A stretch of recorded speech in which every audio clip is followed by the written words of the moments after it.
That is so silly, but we all have done it. Saw my screen time was 2 hours and I could not remember a single thing that I saw. And that was the ultimate red flag to me. Being who I am with conviction rather than trying to please people who I don't even like. And I realized that that's not the kind of person that I am. B, if I have to try so hard, maybe it's not really worth it. But they still want that feeling of having a girlfriend with them. Do not engage.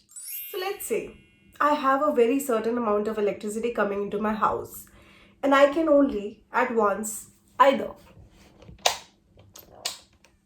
turn on my ring light, charge my phone, or turn on the AC. Something like that happens to us humans as well.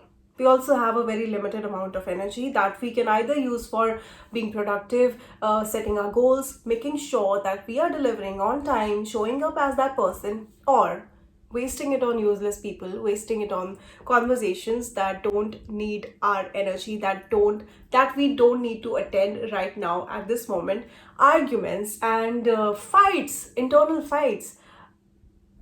There's only so much that your mind can handle, and there is only so much energy that you have. So in this video, I'm going to be sharing a few examples of what I think might be going on and where your energy is really going. And I want you to be really honest here and tell yourself what is it that you're doing. So the number one thing is having useless arguments, and the arguments that you simply won't win. Everybody is entitled to their own opinion. Sometimes those opinions are derogatory to us, or they do not stand with the values that we do. It usually happens in the family when your family members do not agree with the way you live your life or the way you think about the world. At that moment, we want to win the argument. We really want to change the notion in their heads, but we forget that people are people and they are not going to change. We simply have to accept our family for who they are. Just like they cannot change us, we cannot change them. So having those arguments again and again, over and over, is not going to change them. What it is going to do is deplete you.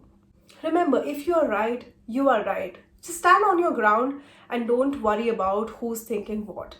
Number two is wasting time on fair weather friends. The friends that are only there when everything is going beautiful in your life. And as soon as you're not that happy or that funny person anymore and your life is not that interesting, you don't see them around anymore. Start practicing detachment from them.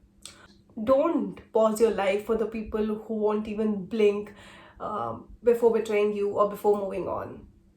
Some people, they're not capable of loving enough and giving back, and we just need to accept that and detach ourselves. So if someone has stood up on you, or they have been really flaky, they say something and they mean something else, they do something and their actions don't match their words, they are fair weather friends.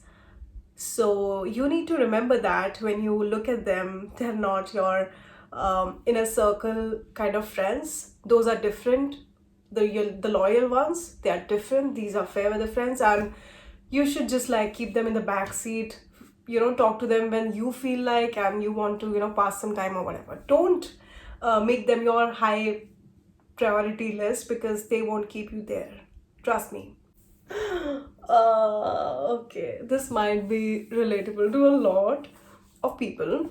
So those guys who are not your friends, you are not in relationship, you're not your family. These kind of guys will just text you, "What's up?" in like a blue moon, and you being a nice person, texting them back, don't know what their intentions are, and they sometimes, actually most of the times, they don't have an intention. They just want to like pass time with someone, and especially a girl, like they want that dopamine because they're not capable of having a real relationship. They're a bunch of losers who don't really have the capability to be committed to somebody, and they cannot really afford it or something. but they still want that feeling of having a girlfriend with them, do not engage. Do not engage with people like that, men like that. They are really low quality men who just want someone to talk to them. They don't even want to get laid because they know like they're not capable of anything. Like no financial capability, no emotional capability, no sexual capability, nothing. They just are looking for something to get past their midnight. That's it. And that's the kind of people you should block or never reply to. Because you, being a high valued woman, don't entertain shit like that. You are in real relationships, or the people that you like, you admire. Alright, not just like any third grade kind of a guy. No, that's the kind of energy you don't want to waste. Fourth, being friends with high maintenance people. Now, I know everybody is entitled to having their own standards of friends, but I think in today's world, we are so busy and we have so many goals and aspirations, it's not possible to be always there. It's not possible for you to text your best friend, uh, to and forth. And I think it's kind of crazy to expect that from a person. I tried to do that for a while and I felt exhausted while doing it. And I realized that that's not the kind of person that I am. B, if I have to try so hard, maybe it's not really worth it. Try talking to your friends if they are having these kind of expectations from you that you have to call them every single day, you have to talk every single day, you are texting back and forth, and if you don't, that's a problem. You need to talk to that person and tell them this is my priority, and sometimes I don't even like to text. Even if I am on my phone, I don't like to text back, and that's okay.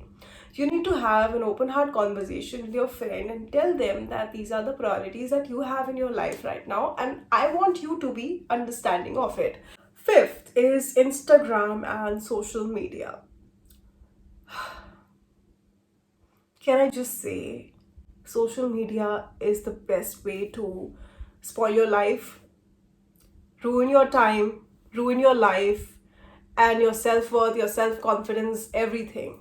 I think it's a poison that we don't realize right now. I have realized in time, and trust me, I have deleted Instagram from my phone for good. I am not missing it. In fact, I'm happier, I'm more peaceful. I realized one day I was talking to a friend and I was scrolling the phone. I don't even remember what I was scrolling. I saw my screen time was 2 hours and I could not remember a single thing that I saw. And that was the ultimate red flag to me. Why did I spend 2 hours watching something I don't remember? That too in the background while talking to a friend. That made no sense to me. And at that moment, I realized it is a real addiction. And I have to get rid of it. Only bad things come out of Instagram, specifically Instagram, because I think there is so much comparison there. Everybody's beautiful, everybody's getting married, everybody's having a fancy vacation, they're having a luxury car. Nothing is bad on social media. And that sucks. I mean, I'm not being a sadist. I mean, there are fair share of sad things that happen on social media, but I mean, just everybody on your following list that people you know are doing everything great, and there you are having a normal life. So, social media caused a lot of damage to me. Three of the things that I can remember right now is number one, I was over explaining every single thing. Why not? Why not that? Why this? It's exhausting. Number two, I was comparing myself to other people. Everybody is beautiful on Instagram. Everybody is successful. Everybody has this car. Everybody has those shoes. I was constantly finding myself less in comparison to other people, and I get that that has a lot to do with how I think as well. But I think Instagram also plays a lot in that, comparison situation, because you read those comments again. Oh, this one is prettier, that one is prettier, her nose is like that, her face is like that. Which brings me to the next point, that is external validation. because of comments and likes and who's saying what and what you think is beautiful, what other people think is beautiful, am I matching the beauty standards or not. There's so much of external validation. Like, I post a picture. Have you ever felt that you post a picture and then you see it multiple times, and then watching it, ki, if you were to see it for the first time, what would be your reaction? That is so silly, but we all have done it. Why? Why? Because we want to know if we are good enough. And that's a sad reality. We want to know if we are good enough for the other person that is watching us. We want to know if you're good enough in XYZ people's eyes. Have you done it? Then I think it's time to make some changes around. Number 6 is people pleasing. Well, I have done it. You have done it. We all have done it at some point. Um, People pleasing, especially with family members, I want to touch on that subject because we all want to get validated by our parents. We all want to be heard and seen and being appreciated.